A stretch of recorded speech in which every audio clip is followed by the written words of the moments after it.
thing that I would say has been the most helpful, and I think maybe to some extent Paul Graham now helpfully put a term to it with founder mode, which there's a lot of like different pieces that maybe they fall into founder mode, or I found it so incredibly helpful to have clarity on certain aspects of being a founder that that has like just guided me through this process over time, and has been helpful in avoiding FOMO or avoiding doing things that I saw other non-YC founders doing kind of in my network. YC is very specific around, here's the things you should focus on as a founder. Here's the things you don't need to do.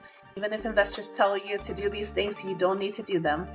It doesn't make your company successful. It doesn't give these investors return on investment. You stay focused on these things, and these things are building your product and driving revenue. Welcome to the Undefeated Underdogs podcast, where I unpack and narrate stories of ambitious people who turn obstacles into opportunities.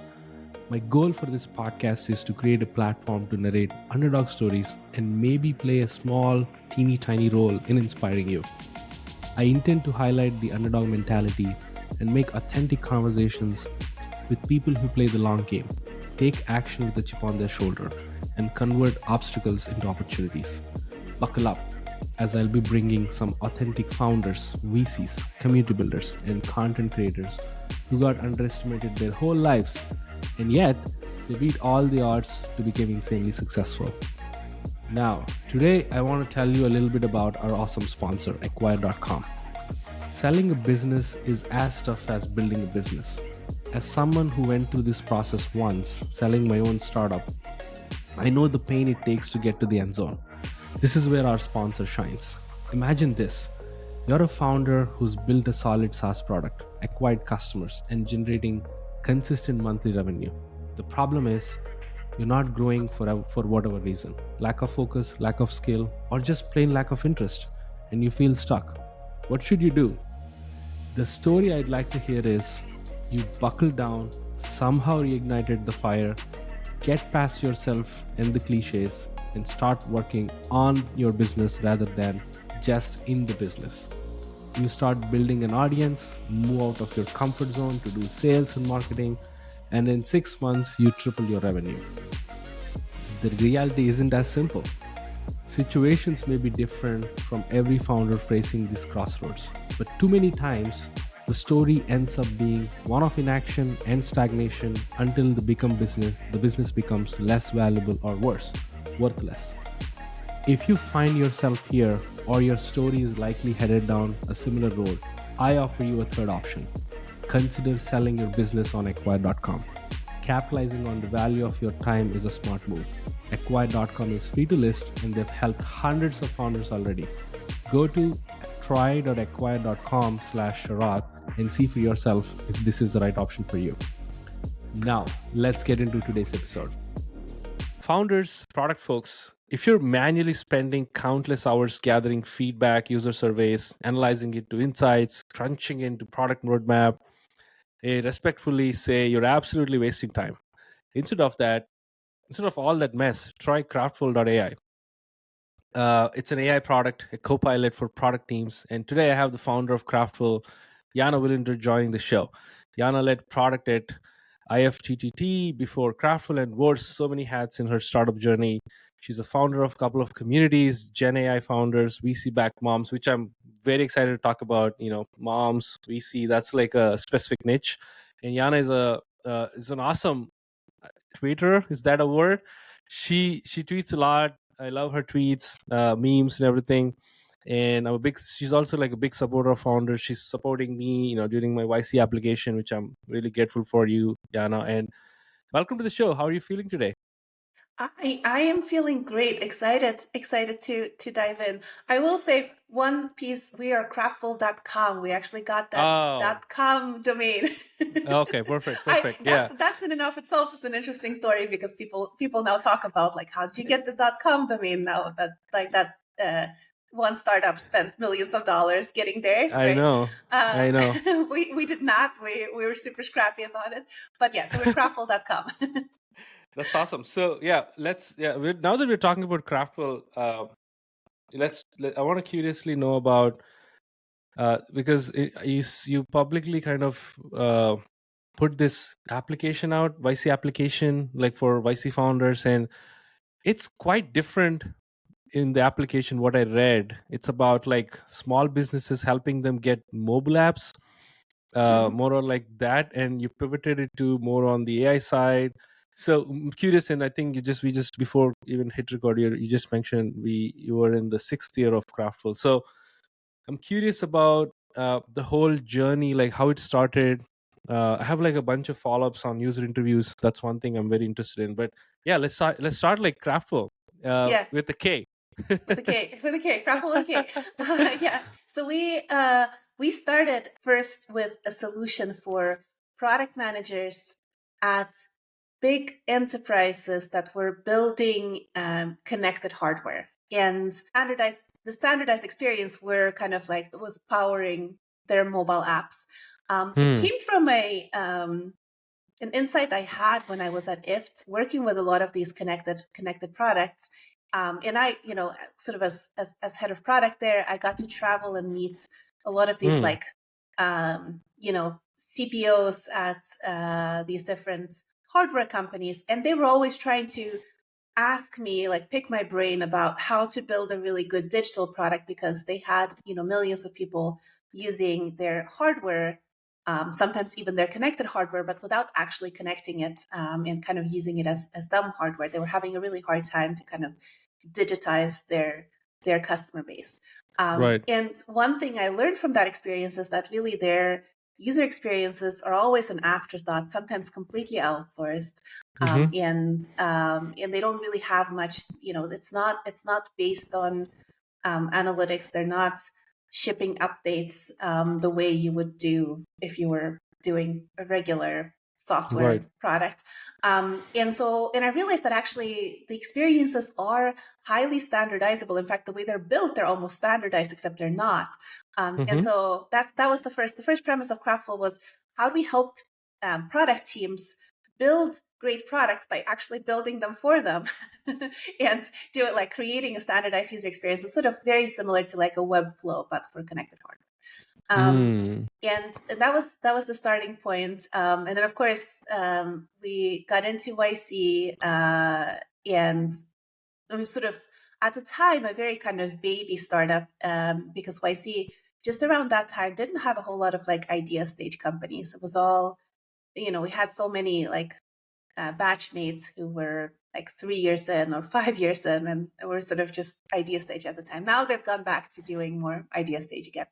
And so the we got actually quite a lot of interest for what we were building, and we're sort of just getting ready when COVID hit, and that was sort of a really interesting thing to see how COVID hit the hardware industry in multiple waves with different things. So first, just the fact that it like lockdown was a really hard thing for hardware companies, because hardware companies work in person; they can't do things remotely. Chipset shortages, and different supply chain issues, and then finally, kind of the market crash that made it almost impossible for any up and coming hardware company to get started. And so we're sort of did a bunch of pivots around that industry, so product management within that industry, until Ah. finally we did one final pivot completely out of connected hardware, Hmm. into product management more broadly, which is what Kraftful is today, with Hmm. a copilot for product teams using AI in various stages of a product development process. So that was Yeah, sort of the yeah, yeah. journey. And Yeah, there's it's multiple different steps along the way that I'm happy to chat through as well. I know, yeah, yeah. So that's why I feel very curious about, for founders who are listening, especially they struggle pivoting, right? It's such a most of the founders hesitate to pivot because they're too attached to the idea they came up with in the first place, and they have doubts. And so I'm curious about, you did so many pivots. What was two part question? One is on the mental side. What was like your mindset? Like, were you telling yourself and the team, you're going to be okay, this is the path to go forward? So that's on the mental side. And on the more tangible side, what kind of signals that you need to pick as a founder, that you have to like, okay, we have to pivot, this is like the Mhm. right signal? Yeah. I mean, I think it's really, really hard. Particularly, we had, at least from one of the products along the pivots, we had like quite a bit of revenue, which made it really hard to pivot out of that. And then for Oh. another, we had quite a bit of traction, and that was sort of, we had just pivoted into serving like smaller connected hardware businesses, and started getting a ton of traction because we're suddenly not selling to enterprises, and that was moving fast. And then the market crash was sort of like, then put a stop to that very rapidly. And so I think that like just having traction, either revenue traction or usage traction, that makes pivoting really, really hard, because it's then like you have to go from a lot to suddenly to zero. And I think that the things I did to just like manage the motivation and psychology around that is to try to gather as much data as I could prior to a pivot, without slowing down the process of pivoting, because you have to move fast. That's kind of the rule number one of pivoting. You have to move fast. um, and so I did a lot of like what I uh, later came to call an MV pitch, which is I would go to, I think That's specifically a around very that's a very interesting name, MV pitch. MV pitch. Never heard of that. We wouldn't build an MVP.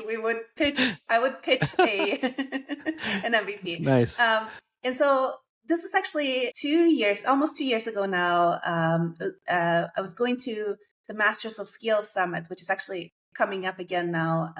Their second Masters of Scale Summit is coming up, but this is the inaugural one. And it was invite only, so like a very good audience there, mostly founders and product leaders, and like folks like that I was meeting, at least. And I went in there with this sort of describing who I was the founder of, basically describing Kraftful as it exists today rather than as it existed at the time, and watched for the feedback I was getting. It was sort of, I wasn't trying to get, like, I wasn't asking for their feedback. I wasn't Hmm. taking up space with this. This was sort of just like, they would introduce themselves, I would introduce myself, right? Like, and then I would just see like how was this resonating with people? And the first signal that I started getting, that was a very strong signal, was that every time people heard what Kraftful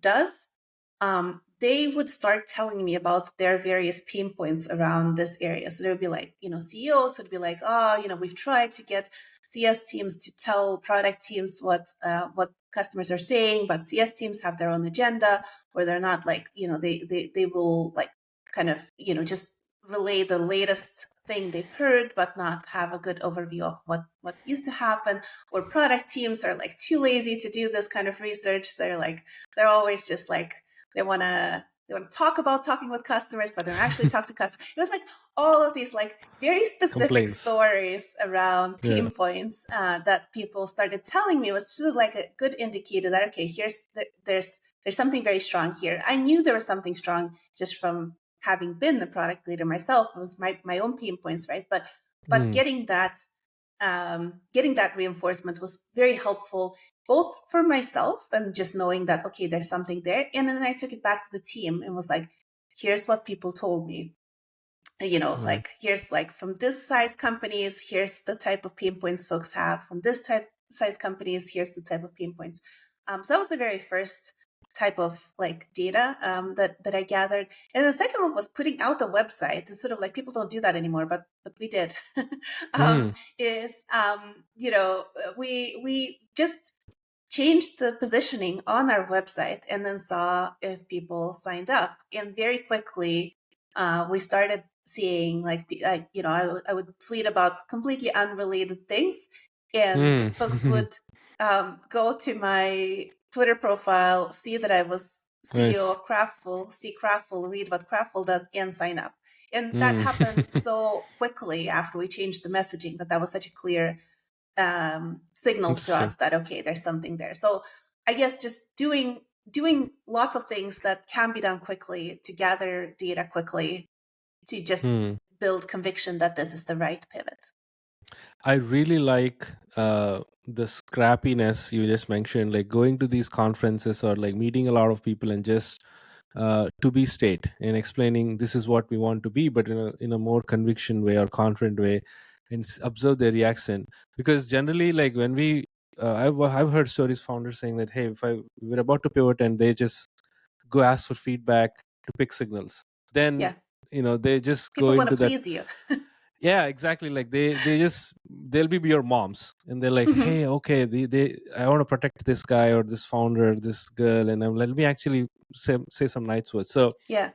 that to me is really interesting. Do you think a pivot should happen two things, like one, traction as well as revenue? It's like a combination of both, or on the more data side, the conviction Hmm. side, I think you're picking up signals, Hmm. that's good. But on the data side, what do you think is like the right path for founders to like go after? Yeah. I mean, I think definitely you want to see am I getting traction for the thing I'm doing? And if not, then you need to pivot. Hmm. And then you start kind of experimenting with the new pivot and then saying, am I getting traction for this new thing? If I'm not getting traction and I've tried everything, then I need to pivot. And so it's like Hmm. that's the mindset. I think in our case, actually, for Kraftful, most of the pivots were forced upon us by the market. Just like Hmm. there were macroeconomic issues that were impacting. I think probably at least with some of the things that we did, we probably were close to product market fit, but market changed. So Got it. there were no Yeah. fit anymore. Yeah, there's And no so market. exactly, right. So you kind of there could be lots of different reasons why or how you get to it. But I think reading Right. signals, like clearly trying to read the signals and then acting and then iterating and moving fast. And I think moving fast is kind of the number one piece around that, is to just be very targeted. Like, for example, I never go to conferences, Hmm. ever, unless I'm giving a talk, and then usually I just go to give the talk. But I generally, like, Right. I don't spend any time on conferences. But like in this case, You how can have I to. get in a room with a bunch of strangers and get their input on something where they can just like, they can be like, oh, cool, Kraftful's cool, or they can tell me like, oh, let me tell you, Right. So I think just being very, very targeted in your data gathering, and it can be qualitative or quantitative, but whatever it is, just be fast. It's I can't even imagine the stress or the amount of pressure you've gone through the last 5-6 years, because so many pivots. It's so funny that you mentioned multiple. You're like casually dropping saying that we went through so many pivots, but it's so hard. Like in reality, on paper, uh, the struggle is so hard because you don't know what's right or wrong. Right, you just have to take a chance. Yeah. uh, and you're a solo founder, so talk to me about like the support system around you, and Hmm. who do you rely on, like when you're like going through some tough times, or being I wouldn't say clueless but lost, like Hmm. most of Hmm. founders, like I don't know what to do, right? So Yeah. when you end up in that situation, who do you rely on? Yeah. For the most part, I have relied on like friends. I have a therapist. I more recently got a coach, but Hmm. that was after the last pivot. So I haven't necessarily had a coach through any of the pivots per se. Yeah, I mean, it is definitely like if you're a solo founder, there's lots of great things about being a solo founder. And I can go on and on about the great things. And Yeah. for, like 90% of the time, I'm like, this is incredible. I can move so much faster than I would if I had co-founders.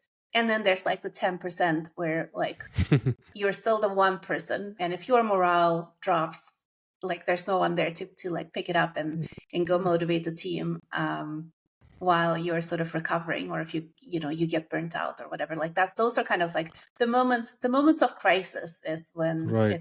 it's particularly hard to be a solo founder. And therapy helped, hopefully, and frameworks that you follow that keeps you like on point, on toes, that you frequently suggest other founders to even practice? Yeah. Not so much a framework, but a mindset that's taken me really long time to internalize, and I don't think I'm quite there yet, but I'm always trying. Yeah, we're all Is we're all work in progress. exactly, So yeah, we're all, yeah. all working on it. Is to really think about that.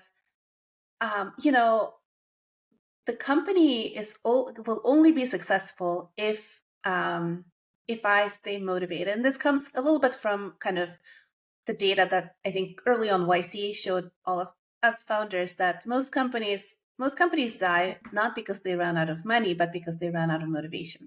And so just trying to internalize that it is important, then like the number one thing I have to do is to keep myself motivated, and then I can kind of put on the oxygen mask on my teammates.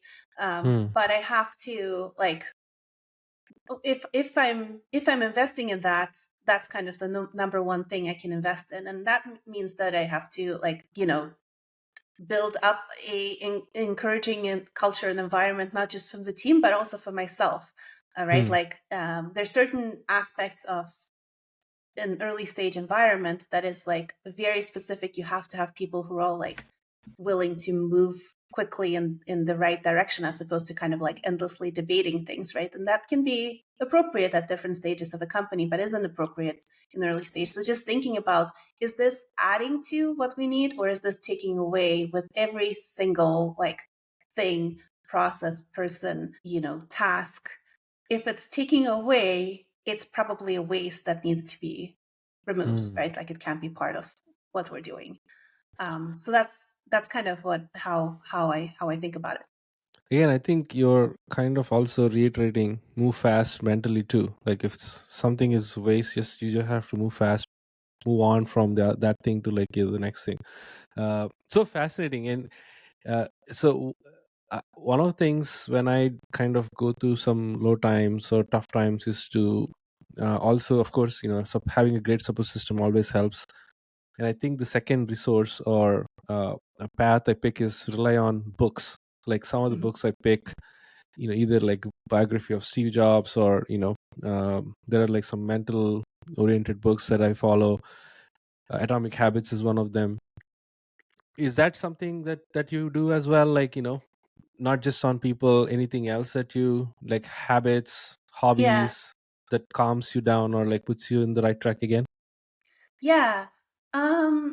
I think I'm very like like maker focused, or something. Like I Founder mode. what yeah, like I am very action oriented in a lot of ways, and that just means like I like producing things, and Mm, it can be like, even if I can't make quick progress on things, that like then like can give me anxiety. And so the ways that I can relieve that is through doing something else where I can make fast progress. So that can, for most part, like if I'm honest with myself, for most part, it is just doing other work where I'm making more progress.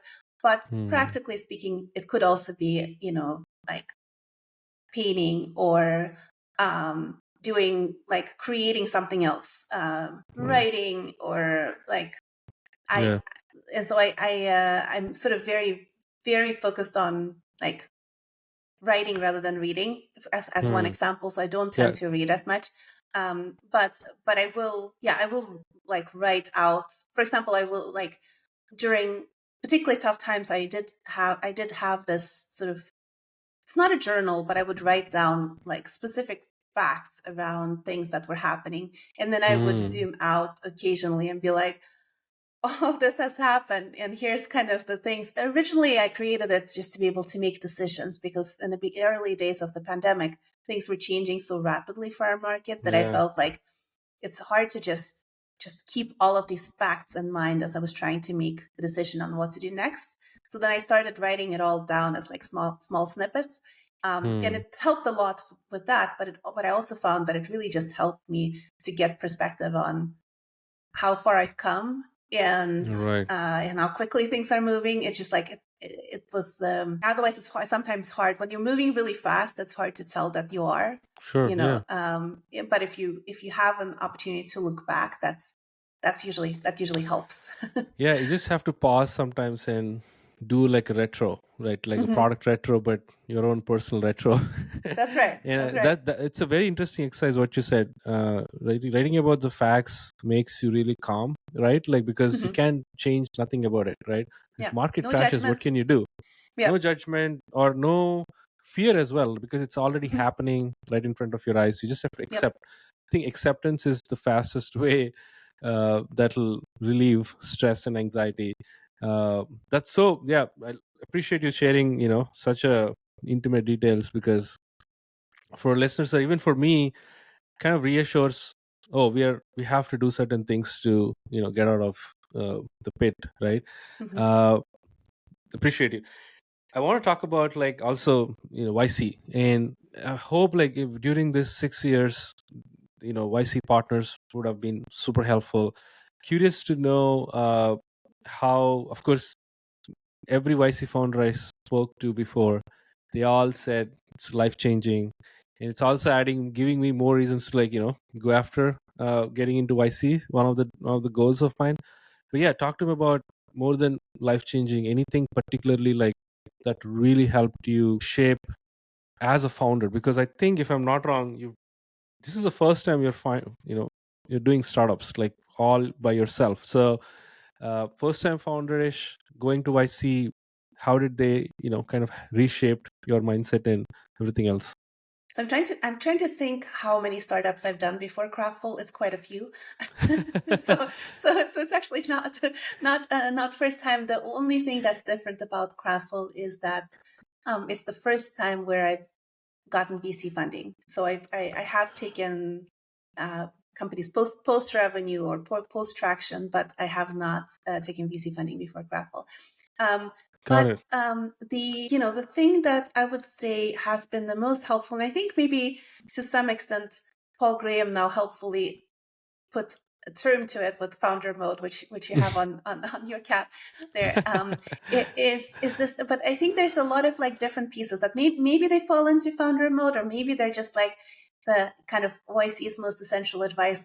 But I found it so incredibly helpful to have clarity on certain Mm, aspects of being a founder that that has like just guided me through this process over time, and has been helpful in avoiding FOMO, or avoiding doing things that I saw other non-YC founders doing kind of mm, in my network. Sort of YC is very specific around, here's the things you should focus on as a founder. Here's the things you don't need to do.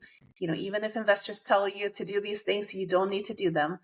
It doesn't make your company successful. It doesn't give these investors return on investment.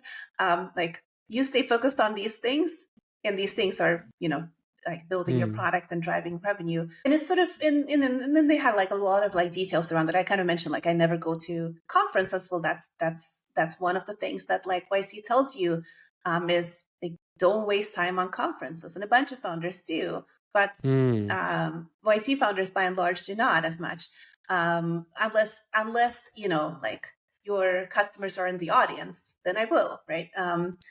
Or even So the situation demands. In your case, there is a pivot and you have to yeah, validate it. So exactly. Yeah, yeah. If there's a purpose, if you have a purpose that will help you build product or get customers, do it. In any other mm, context, do not do it, because the other mm, reasons are probably vanity reasons, or it feels right. like you should do it because other founders are doing it, and none of those things are good reasons to do it, right?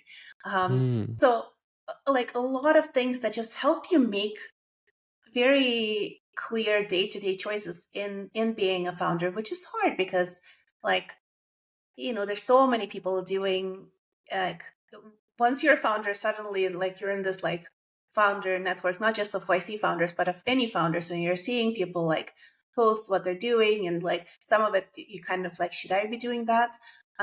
Why are we not doing that? And I think just having a really clear framework in your mind mm, around what you should be doing and how you should be doing it, and why you should focus on certain things and not focus on other things, is incredibly helpful. And I think to some extent, founder mode is a version of that, right? Where it just Hmm. tells you that you will know something, like having done these things and gotten your company to some point, you will know something that other people will not know. Do not listen to those people. Follow your intuition.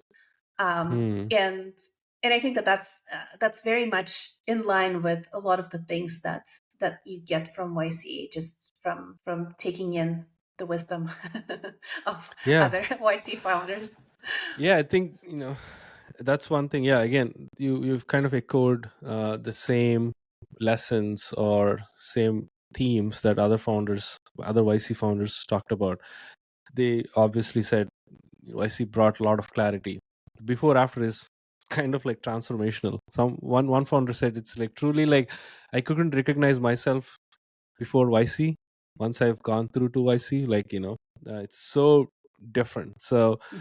uh, and has it changed in your opinion? I'm sure I know the answer hasn't changed, but anything that's different from uh, 6 years ago, you went 2019, if I'm not wrong, Mhm, mhm. to the current batch, or current, like, this year, 2024. Has anything picked up? Anything new happened there that Mhm. you observed? So I, in addition to just being in the YC community, I'm also SVP with Pioneer Fund, which is a fund Yeah. of YC alumni investing in YC startups. And so I get to meet with YC startups in batch after batch after batch. And so I think that what's interesting to me is there's been a few changes, and in some sense YC has gone a little bit full circle, because I would say that I think the last in-person batch before they went remote, and now they're back to in-person. Person, right? And the fully remote batches were different, and there were some things around, like they would fundraise earlier. They weren't as tightly coupled to the YC advice. To some extent, Hmm. they weren't somehow getting it by osmosis the way we would we would in Right. person. And I think that that's probably the reason they've gone back to being in person. Hmm. And so I would say that now, like the founders I'm talking with now, that are racing in preparation for demo day, and they're going to alumni first, is they're much more similar to, I would say, kind of how we were back in the Hmm. day. But there was a moment in time when founders were not. The other thing I would say is that the quality of the startups has just gone up, and is incredible. Just Hmm. the founders we've met with, is the ability to get traction very rapidly, and I think to some extent it has to do with just maybe like better people are applying, Hmm. and because that's always true, right? There's always some network effect to Hmm. a From a to previous an batch, organization, right? Like, so more right? people learn about it, and now even more people know about it and know that, okay, if I'm building a startup, I should apply. So then they have everyone to pick from, and they can pick Right. the very, very, very, very best. um, so the quality, I would say, goes up with every single batch. Hmm. But the other thing is they're building with AI Hmm. often, and those tools allow you to have more traction faster to some extent. Sure. So yeah, I would say that it's just I keep getting more and more impressed with every batch Yeah. that I'm chatting with. I recently read an article.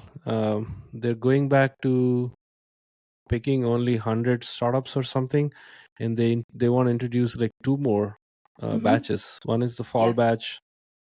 I just applied. I don't know if I didn't hear it back. So and there is like a winter. No, sorry, there's a spring batch. spring So batch, the new spring, the the new, as new, of last night, the new batch is spring. Yeah, yeah. one So YC batch for every season now. every season now, yeah. So and I think Gary Tan, the amazing Gary Tan, is doing an incredible job putting things together. And yeah, it always feels like Olympics. Every Olympics, people, the athletes, they get better. They break records in Mhm. the next Olympics. So I think it feels like the quality is going higher and higher, which is also kind of good for founders because they get keep on challenging themselves. how can I be better? Even though I didn't Yeah. get into IC, how can be better to get into IC, right? So Yeah. it's all like a positive sum effect on the whole ecosystem. I want to talk about Kraftful's marketing, Hmm. especially your tweeting, right? You've done like some incredible things, and recently you did like a battle between Kraftful and Hexus AI.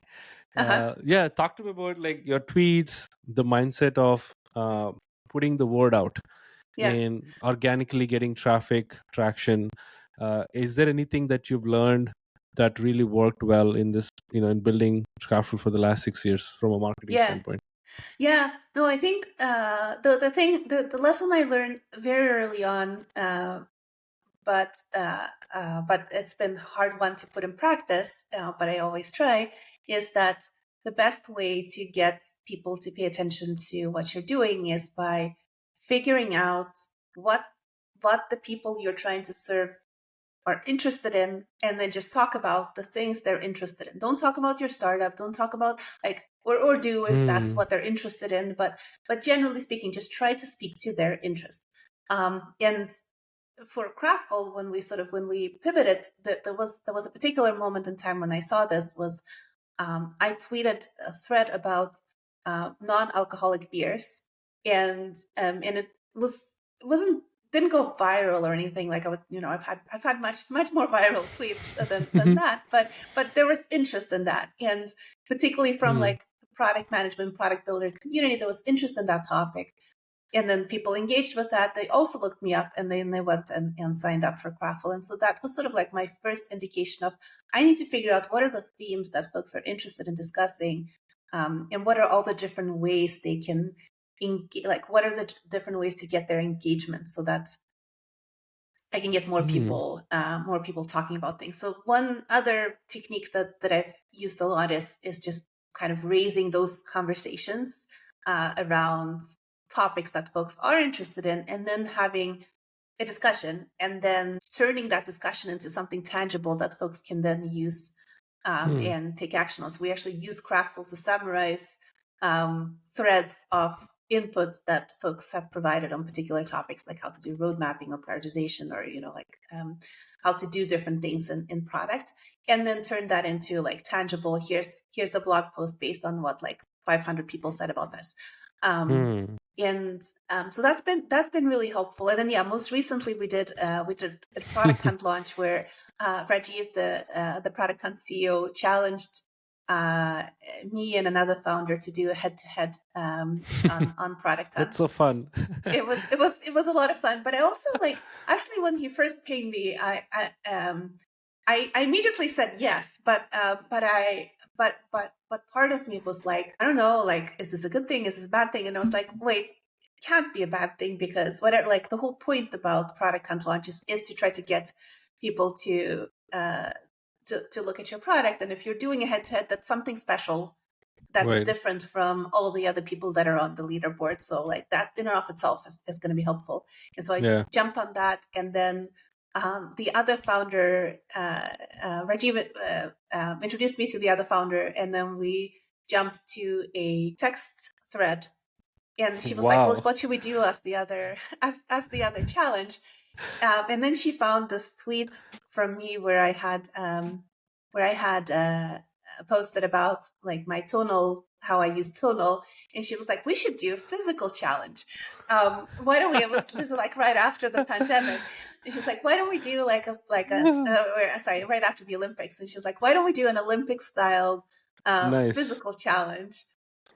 And then she was like, "Heads up, I'm quite strong." So she's I'm playing. quite strong too. What I did not realize. And then we were gonna meet up at Equinox and do these physical challenges. And then she shows up. She kind of like, looks almost like a bodybuilder. She's not quite strong. She's very, very, very, very strong. So She's she one of picked the up a strongest strength. people I know. She Oh can do man. like an unlimited number of chin-ups. She's very, very strong. I'm like, what did I get Wow. myself into? But also it was a lot of fun. So we ended up Yeah. doing 4 different physical challenges that were sort of like on a wider spectrum. So some things that I'm sort of feel that I can be stronger at. There's some things that she definitely like chin ups that I wouldn't be able to. Like it was quite incredible watching her do chin ups at the gym because she's just going Wow. on. And there was this other guy doing chin ups next to her. While I was filming her, I was just looking at this other guy. He was struggling, and she's just like, Just it was nailing it. incredible. Yeah. Oh, that's so fun, right? I think if I'm not wrong, Pierre Richardson from Cal.com started all this. So you have to blame him because he went on a battle with Supabase Mm-hmm. very randomly. This is not like planned or anything like what you guys did. And I think Rajiv got that hang of That's it, how he and he's got the like, idea. Uh-huh. okay, let's do. Maybe they'll introduce like battlefields or something between two startups. I don't Mm-hmm. know. That might be a It's possibility. it's a lot of fun, and I would say Yeah. like we were actually the third. So I guess they were the first. The second was another pair of founders who did, and they had a separate challenge in addition to the product hunt was like whoever loses on product hunt has to just eat beans for a whole week. Whoa. I didn't Yeah. catch that. Wow. That's Which a was little harsh. insane. Yeah, that's a little harsh, exactly. Uh, and so yeah, and ours is more like we had those challenges, and then the tiebreaker was gonna be the actual like on The product product hunt, hunt. which we did Yeah, we yeah. did win. Yeah, you So guys that was won. So congrats. thank you. It was cool to like get to that moment. Hmm. I didn't have regrets afterwards, but definitely in the process, I was like, "What did I get myself into?" Raji, what did you sign up for? Sign up miss for? Uh, yeah, I'm curious about like the other things that comes to your mind as a solo founder.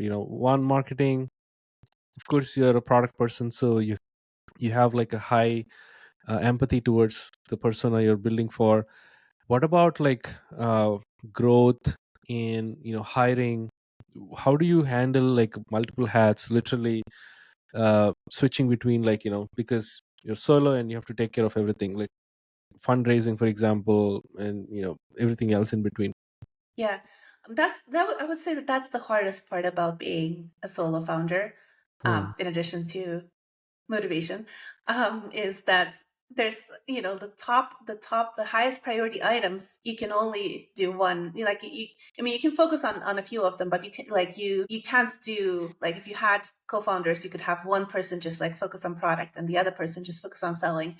I can't do that, right? And I can't. And I know founders are supposed to sell, and I also know that I have a vision for the product that no one else is going to bring at this stage in the company, and so I have to kind of jump back and forth, and that's really really hard. I would say that the one insight I've had around this is around just what are the things that I uniquely bring, even within those areas. What are the things that I uniquely bring, so that I can be focused on Hmm. delegating anything that isn't like unique to me, where I wouldn't be able to add anything special. And so the like there's things around our product where I can add something special, and there's things around our product where I cannot, and I'm trying to stay out of those, or at least like not stay in the details of those as closely, and being very mindful of what is that, what is my unique strength, what are my unique like insights, Hmm. what's my unique opinion as the founder of this company that I want to make sure is comes through. And it's hard because sometimes it's a lot.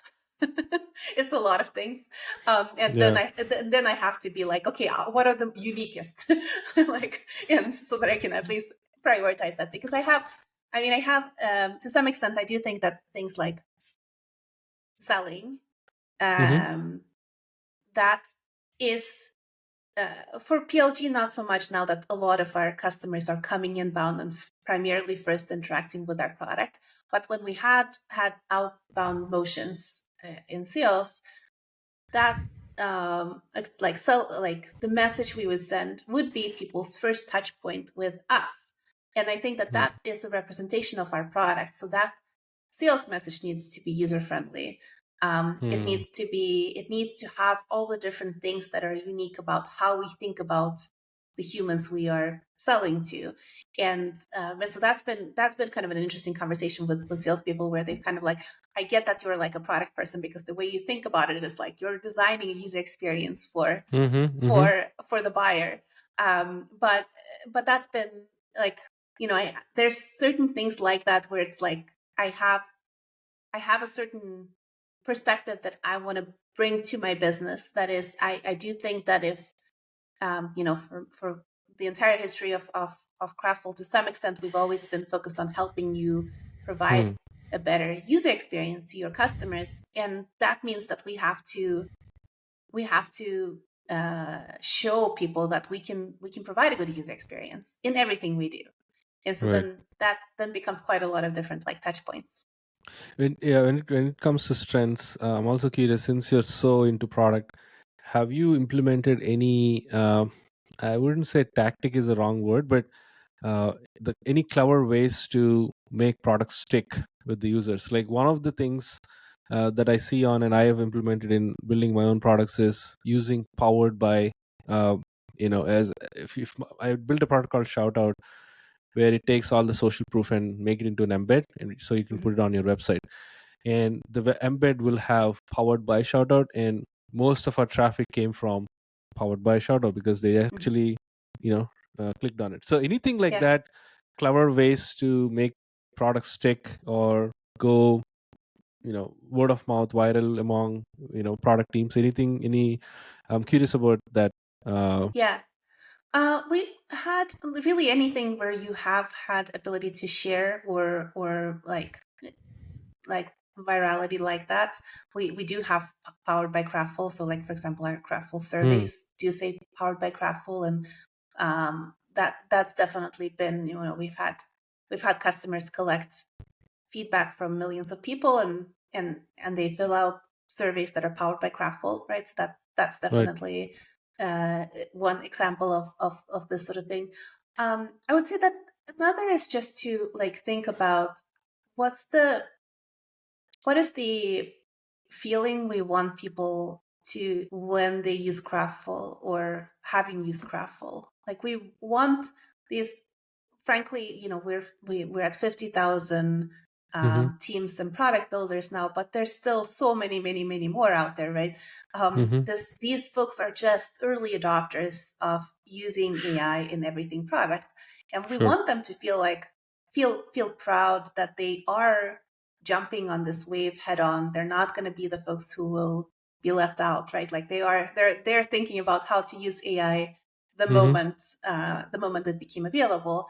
And so that's the thing we're sort of just thinking about: is there ways we can make them feel that feeling, be proud of it, and then word of Hmm. mouth. That's kind of where word of mouth comes in, where people brag about using Kraftful because they should, right? Yeah. And so that's kind of something we think about. How do we get them to feel that when they're using our product? I think the delight, like how Mhm. can we delight our users so that they can brag and say, hey, you should use Craftful too. uh, so let's talk about founder mode. I have to ask about founder mode. Your tweet on Brian Chesky went viral. Elon Musk replied that, I assume your inbox is, it's like It's butchered. butchered, And your unmanageable, notifications, unmanageable. And Elon replied with "true," just those four just the one word. letters, one word, and then it made your account go bonkers. So founder mode, from what I read from PG's essay, he talked a lot about you know post growth startups which had beyond 1,000 employees, or and founders have no time to put into details. They just delegate, and sometimes committees happen and it's all a mess. And I also listened to Brian Chesky's episode with Lenny.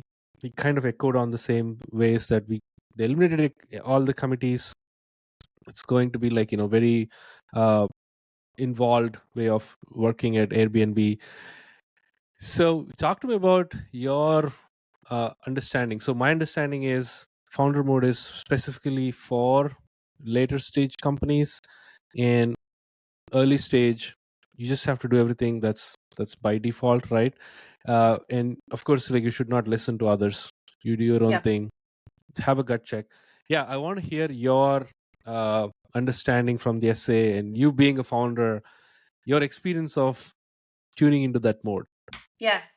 So I think that it is it's definitely post something the like it becomes relevant at a certain time, and I think the certain time is you've built your product, you've gotten traction, and then what do you do then? Hmm. I think actually it starts a little bit earlier in that what happens with most companies at that point is that they start growing a ton and are bringing in a bunch of people because they're like, okay, well, we figured it out. Now let's just get people on these different things, and they're going to just be scaling these different operations. And that's never been the YC message to begin with. And so that's kind of already you're kind of tuning into your founder mode of like what's important and how do I stay in the important details without just outsourcing them at this point, right? I think that the example that Paul Graham was focusing on is sort of like in a later stage, in an earlier stage, you can make that decision. And most YC founders have been able to make that decision the right way, and been able to ignore what others are doing. And we've gotten a lot of guidance around it. And for most part, yes, we do get advice to the contrary, but we're able to ignore that advice. But that in a later stage, everyone, including YC founders, are not doing that because at that point you sort of feel like, okay, now I need to like, now I'm skilled, now I'm like, now at this point I just need to delegate it all, and people are telling me that my intuitions are wrong, and they are the experts in these various like fields, and I have to delegate because otherwise I'm micromanaging. And then the like that in at that stage it becomes so difficult to hold on to founder mode. But I would say that the founder mode itself actually, like, you should think about it earlier than that. It's just that in a later stage, it just becomes so hard. um, so I, and to kind of answer your question around like, what is it? It's that intuition that you've built up from getting a company off the ground, right? Like Hmm. what you've learned from doing, and if you have gotten your company off the ground, most likely you went through a bunch of like rapid iteration and learned a ton that no one else learned. You learned it because you were the person sitting in the center of getting all of these learnings, and you wouldn't possibly be able to relay it to anyone because they wouldn't have experienced it. You're experiencing so many things every day, that are like, okay, we did these 100 things today and two of them worked. And I Hmm. wouldn't possibly be able to tell everyone about the 100 things I did every day for the past few years when they start Hmm. at my company, right? And I know what they are, right? Like I will know that this thing will not work or that thing will work. And I know, and I will have built up like an intuition around that. I think that's kind of that's what founder mode is. It's about that gut feeling, Mm-hmm. irrespective of what stage you're in, how you feel is founder mode. Again, one of the things I read immediately, and I'm like, I'm not qualified to even talk about founder mode. I haven't done anything. I read like your take on Brian's clip. I read so many others criticizing it, thinking that you have to be manager at some point. Some people argue that you have to be all the time. You have to be founder, right? So Mm-hmm. it's so how do I put this delicately? It's so divided. Yeah. I Yes. don't know why, but I'm sure PG's intention is to not divide people. It's to like bring people together or founders together. In anything that you want to add, like Yeah. that, the other set, like the Yeah. side who doesn't agree with founder mode, or Mhm. hey, that's trash, straight up trash. Do you want to like have a message or any Yeah. insight for them?